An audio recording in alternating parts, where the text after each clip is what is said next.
Hello అండి. ఈరోజైతే Sunday కదండీ! సండే అంటే ఏదో ఒక నాన్ వెజ్ అయితే ఖచ్చితంగా ఇంట్లోనైతే ఉండాల్సిందేనండి.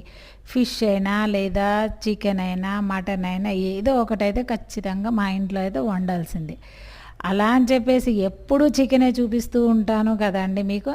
అసలు మా ఇంట్లో ఊరికే చికెన్ ఎందుకు తెస్తారు? ఏంటి అనేదైతే మీకిప్పుడు మీతోనైతే నేను వీడియోలో షేర్ చేసుకుంటానండి. ఫస్ట్ అయితే చికెన్ అయితే 2, 3 టైమ్స్ అయితే మామూలుగా కడిగేసాను వాటర్‌లో. కడిగిన తర్వాత సాల్ట్ వాటర్‌లో కాసేపు అయితే ఇలా నానబెట్టి, ఆ తర్వాత మనం కర్రీ చేస్తే చాలా బావుంటది. పీస్ చాలా త్వరగా ఉడికిపోతుందన్నమాట. ఎందుకంటే మా ఇంట్లో నాకు గాని, మా పిల్లలకి గాని మటన్ తినమండి. కాబట్టి మా వారు అసలు మటనే మానేశారు. మేము చేయబట్టి మా వారు మటన్ మానేసి ఊరికే చికెనే తెస్తారు. ఇంకా పిల్లలు ఉన్నప్పుడైనా ఫిష్ తెచ్చుకునేవారు. ఎందుకంటే పిల్లలు తింటారు గనక. మా పిల్లలు హాస్టల్‌కి వెళ్ళిపోయిన కాంచి ఆ ఫిష్ కూడా లేదండి. నేను ఫిష్ తిననని ఫిష్ మానేశాను.